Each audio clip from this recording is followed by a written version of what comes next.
Sponsored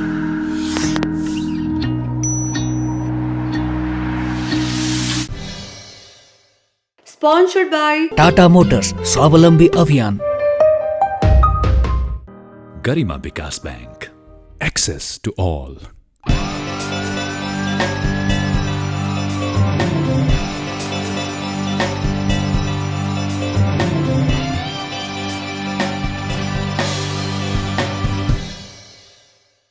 दर्शकवृन्द नमस्कार। यो avenues खबरको सङ्केत हो। दर्शकवृन्द, आज हामी विशेष गरी पछिल्लो राजनीतिक अवस्था र त्यसले विभिन्न तहगत सरकारमा पारेका प्रभाव, सकारात्मक या नकारात्मक, या अहिलेको अवस्था जटिल छ या अवस्था सहज भइसक्यो, यो चिरफार गर्ने प्रयास गर्नेछौँ। आज हामीसँग एकजना महत्त्वपूर्ण व्यक्तित्व हुनुहुन्छ। नेपाल कम्युनिस्ट पार्टी प्रचण्ड माधव समूहका केन्द्रीय सदस्य एवं त्रियुगा नगरपालिकाका मेयर बलदेव चौधरी हुनुहुन्छ। यहाँलाई स्वागत छ मेयर साहब। धन्यवाद। अब अहिले स्थिति सम्मानित सर्वोच्च अदालतले जुन खालको एउटा चाहिँ निर्णय दियो त्यसले केही अवस्था सहज बनाएको हो मेयर साहब? सर्वप्रथम त सर्वोच्च अदालतले जुन फैसला गरेको छ यो संविधानवादको पक्षमा फैसला गरेको छ, लोकतन्त्रको हितमा फैसला गरेको छ र विधिको शासनलाई लागू गर्नुपर्छ भन्ने पक्षमा फैसला गरेछ, जो स्वागतयोग्य छ। त्यसले गर्दाखेरि यसले संविधानलाई एउटा ट्र्याकमा ल्याउने काम गरेको छ र यसले संविधान अब ट्र्याकमा आयो भने सबै राजनीतिक दलहरू त्यो माध्यमबाट अब सत्ता सञ्चालन गर्नको लागि एउटा सहज स्थिति चाहिँ बनेको छ। कोही पनि के छैन भन्दाखेरि संविधानभन्दा माथि छैन भनेर यो सर्वोच्चको फैसलाले त्यसलाई अझ प्रभावकारिता बनाएको छ।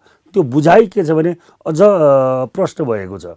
होइन, यो यस्तो खालको अवस्था जटिलता हिजो पनि थिए। अब त्यो कुरा यो सिकाइ हुन्छ बिर्सिन्छ, सिकाइ हुन्छ बिर्सिन्छ, यो अवस्था त हो नि। हिजोको दृष्टान्त त्यो भन्दा पनि 47 सालको संविधान र अहिलेको संविधान धेरै फरक छ नि। हामी सङ्घीय लोकतान्त्रिक संविधान बनाउँदाको अवस्थामा यही सरकार अस्थिर बन्यो है। पटक के छ भन्दाखेरि संसद विघटन गरेर चुनावमा जाने प्रक्रियालाई अन्त्य गर्नको लागि नेपालको संविधान 2072 बन्यो र त्यसलाई धारा 76 मा प्रष्ट व्यवस्था गर्यो। सरकारै पटक नसकेको अवस्थामा बल्ल विघटन गर्न पाउने अवस्था छ कि। त्यसैले गर्दाखेरि के गर्यो भन्दाखेरि अबको दिनमा यो नजिर पनि भयो। अदालत एउटा कस्तो शक्ति पृथकको सिद्धान्तमा आज जोसुकै पनि हेर्नुहोस्, अदालतमा सानो समस्या पर्यो भने पनि यदि कोही छैन भने गाउँघरको सर्वसाधारण मान्छे कसैले साथ दिँदैन भन्नुहोस्, दुई पक्ष हुन्छ भने म अदालतमा जान्छु र म न्याय पाउँछु है, मेरो कोही छ भने अदालत छ भन्ने सर्वसाधारणको पनि के छ भन्दाखेरि एउटा अदालतप्रति आस्था छ र मुद्दा गर्छ। त्यो आस्था त झन् बढ्यो अहिले। त्यो आस्था मैले किन यहाँ जोडिरहेको छु भने भोलिका दिनमा कार्यपालिकाले गल्ती गर्यो, कानुन बमोजिम काम गरेन, संविधान बमोजिम काम गर्यो भने त्यसलाई चेक एन्ड ब्यालेन्स गर्ने अदालत छ। संसद पुनर्स्थापनाले के छ भने एउटा ट्र्याकमा है, विधिभन्दा माथि कोही पनि छैन भन्ने कुरो देखाइदिएको छ। नेकपाको एउटा समूह छ जो माधव प्रचण्ड समूह छ, उहाँहरूले एकअर्कामा लड्डु साटासाट गरेर खानुभयो। अब यो चाहिँ केपी ओलीका विरुद्धमा प्रचण्ड माधवको जित हो भन्ने जुन खालको व्याख्या गरिएको छ नि, यो व्याख्या सही हो? अहिलेको अवस्थामा संसद पुनर्स्थापना भयो, जुन दुर्घटनाबाट त्यो बच्यो। त्यसले गर्दाखेरि अब नयाँ ट्र्याकमा जानु पऱ्यो नि। हामी के पनि भनिरहेको छौँ भन्दाखेरि अहिले पनि केपी ओली पार्टीको विधान त मान्नु पऱ्यो नि। विधानभन्दा माथि त केपी ओली होइन नि।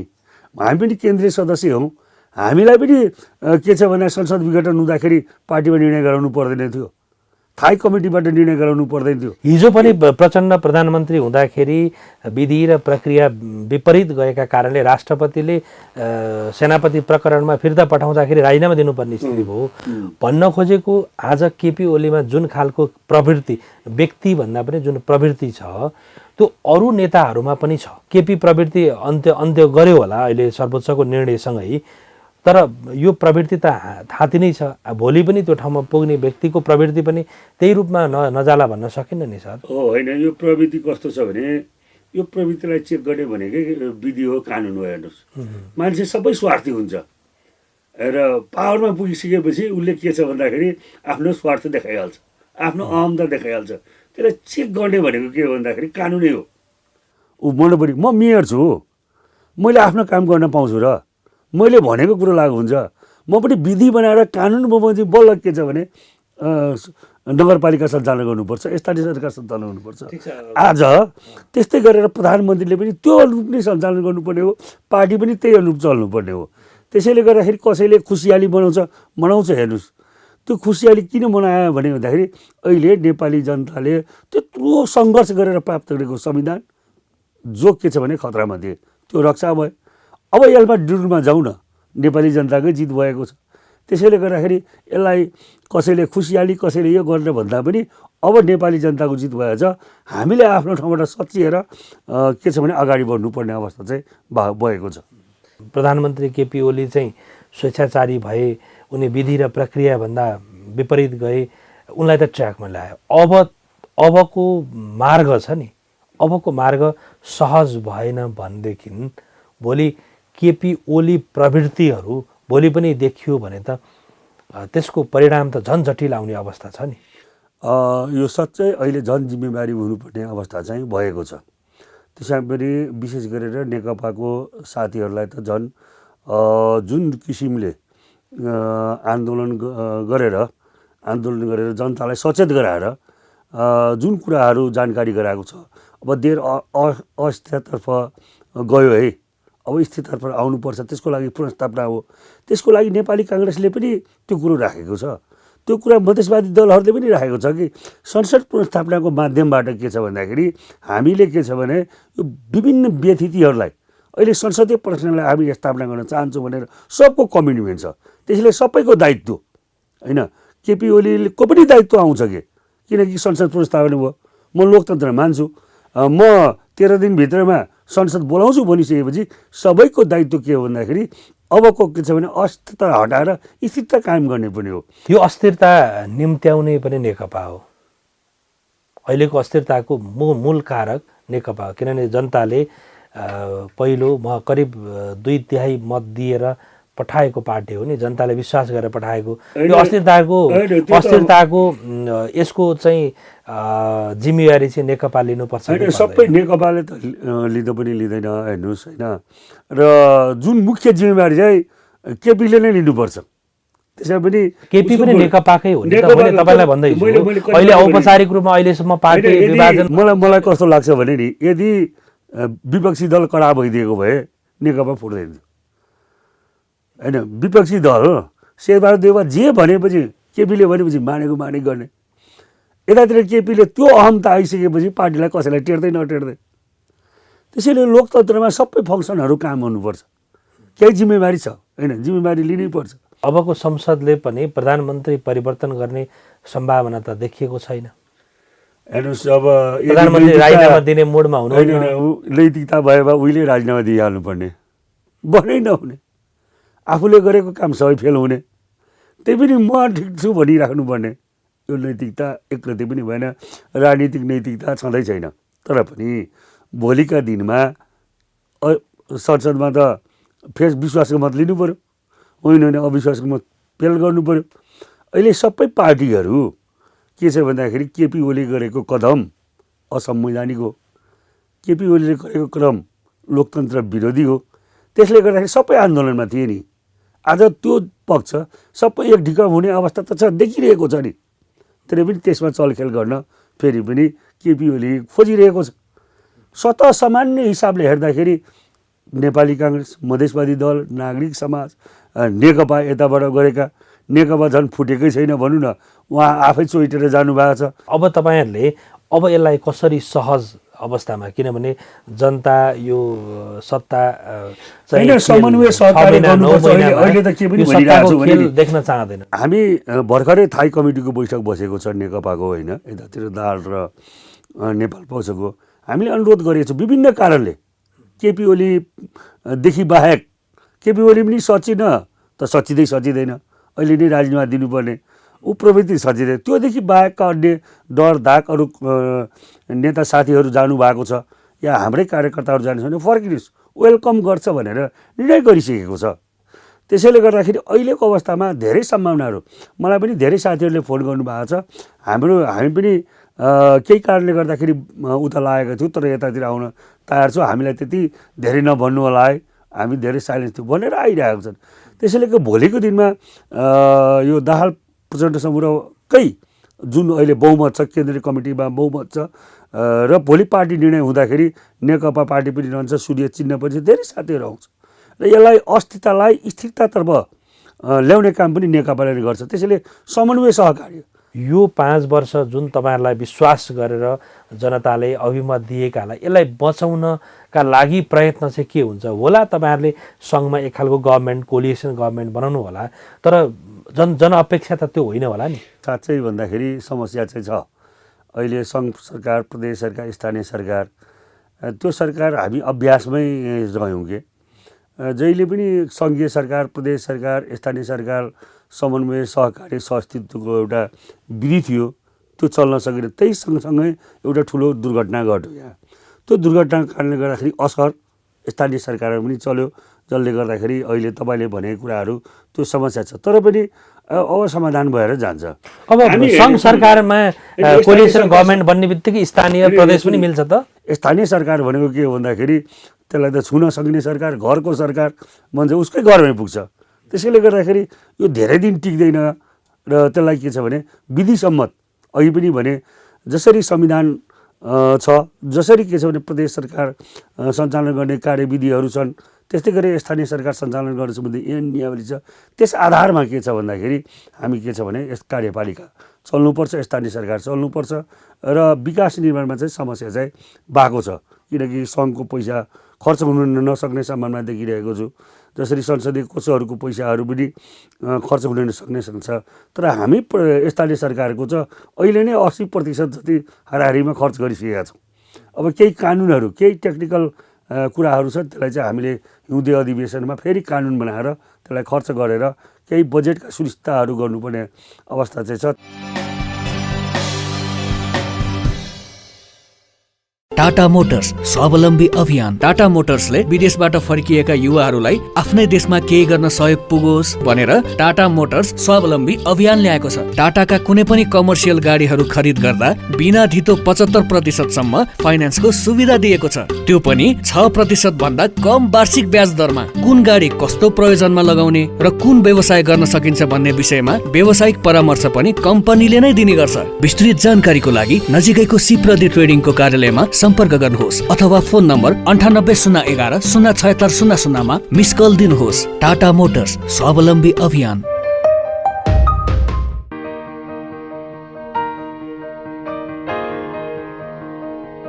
छोरा, मैले पाएँ तिम्रो पसिनाको कमाई मेरो मुठीमा छ। तिम्रो पसिनाको कमाई मेरो मुठीमा छ, मेरो मुठीमा छ।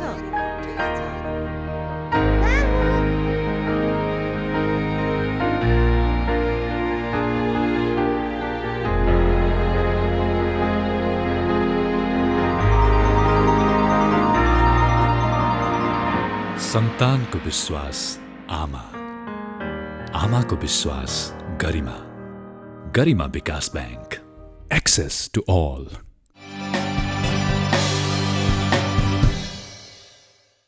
पाँच वर्षको जुन अभिमत उसलाई काम गर्न दिएको समयमा काम गरोस् र यो बन्द हडताल, यो मान्छे कहिले केपी समूहले उतार्ने, कहिले प्रचण्ड समूहले उतार्ने, कहिले अर्को समूहले उतार्ने, मान्छे देखाउने होइन, गाडीमा भरेर ल्याएर किनेर मान्छे ल्याएर चाहिँ सहरमा देखाउने, यो काम चाहिँ बन्द होस्। कमसेकम 5 वर्ष ढुक्कले काम गर्न पाइयोस्, गरी खान पाइयोस् भन्ने एउटा जनतालाई अब तपाईँहरूले दिने म्यासेज चाहिँ के हो सर?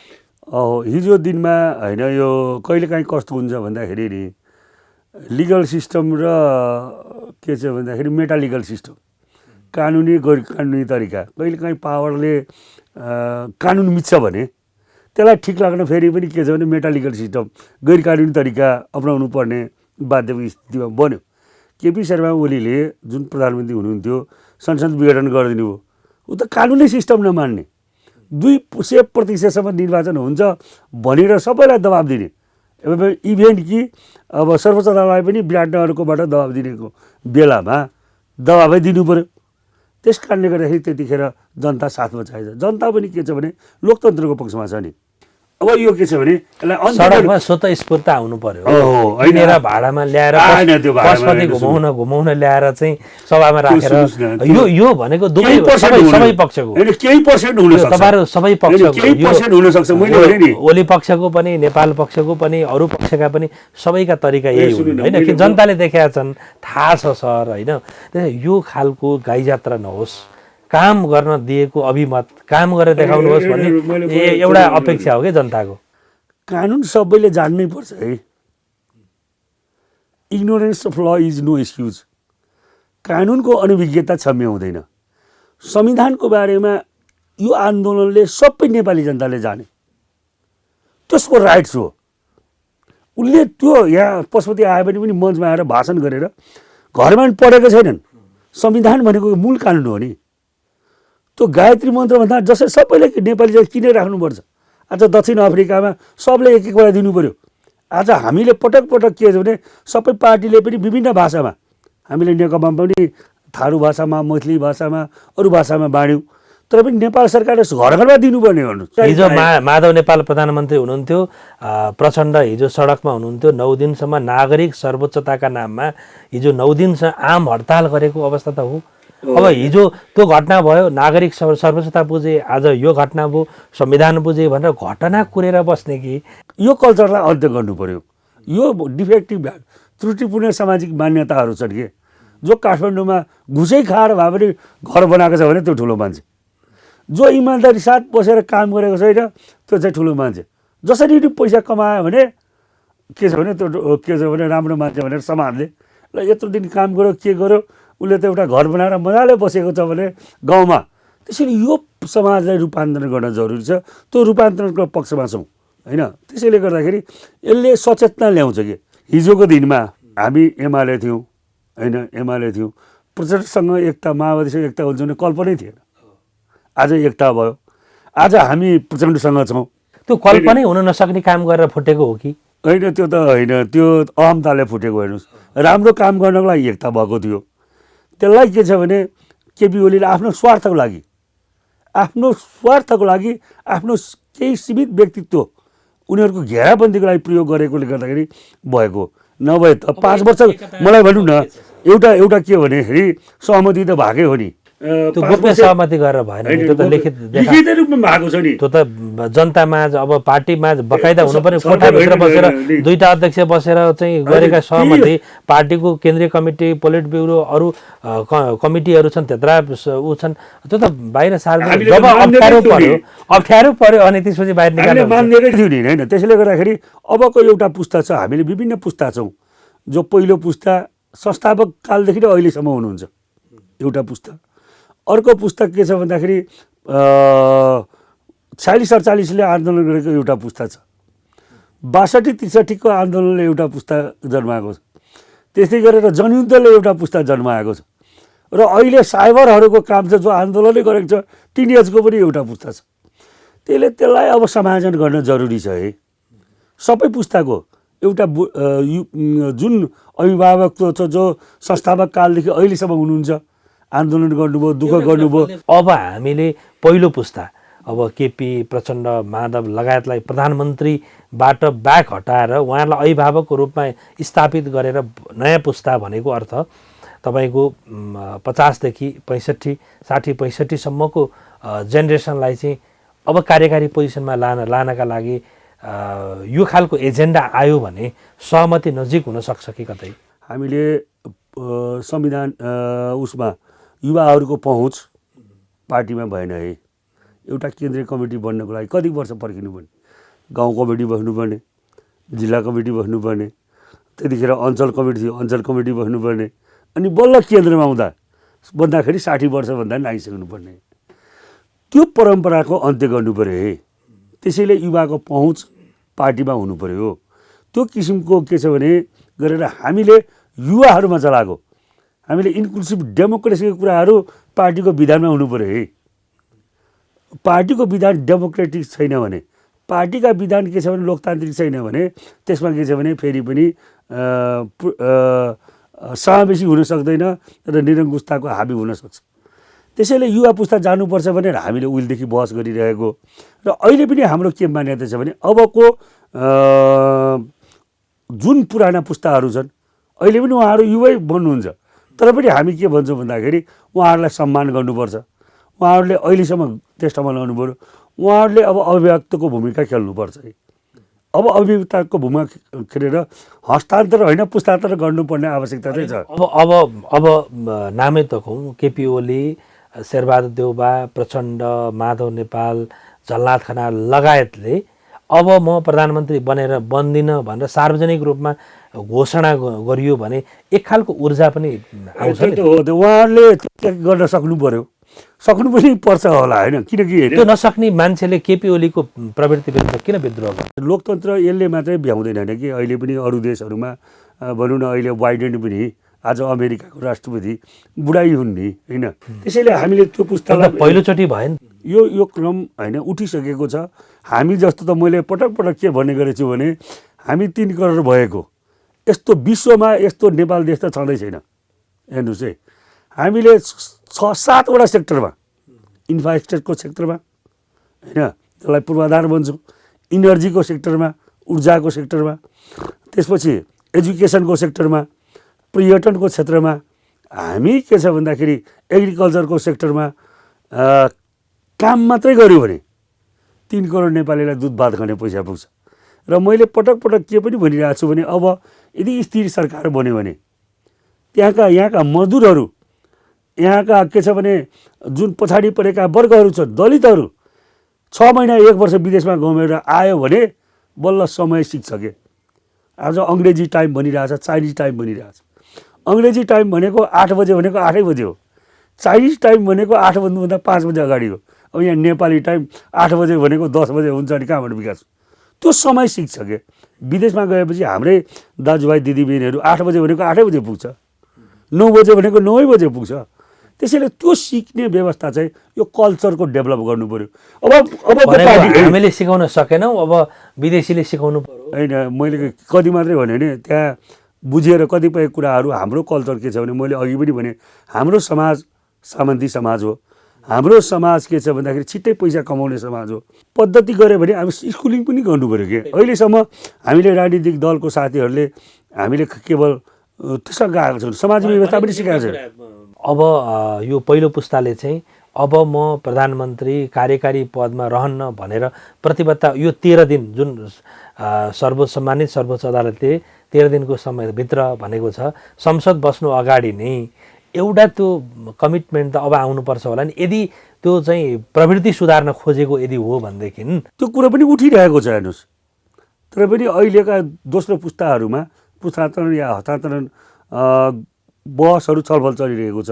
तर पनि त्यो पुस्ता छ जो पुस्ता अहिले के छ भने नेतृत्वमा छ, जसलाई विधि अनुरूप अहिले के छ भने ल्याउन नसक्ने अवस्था पनि हुनसक्छ। संसदीय दलको नेता बन्नु पर्यो, यसलाई गरेर फेरि पनि पार्टीका विभिन्न तहमा अनुमोदन गर्ने जानु पर्यो। तर के भने तपाईँले उठाएको जस्तो उहाँहरूले आफै सोचेर यो हस्तान्तरण गर्यो भने पार्टी एकताको फेरि पनि एउटा ठुलो ढोका खुल्न सक्ने सम्भावना खुल्छ, एउटा ठुलो सम्भावना त्यो पनि छ। तर के छ भने अहिले विधि छ, प्रक्रिया छ, आफ्नो संसदीय दल सञ्चालन गर्ने होइन, दल सञ्चालन गर्ने र उनीहरूको लगानी पनि छ। अहिले त्यो किसिमको फेरि पनि युवा पुस्तामा एउटा ठुलो छ भने युवा पुस्ताभित्र कसैले कसैलाई नेता नमान्ने भन्ने पनि प्रवृत्ति छ।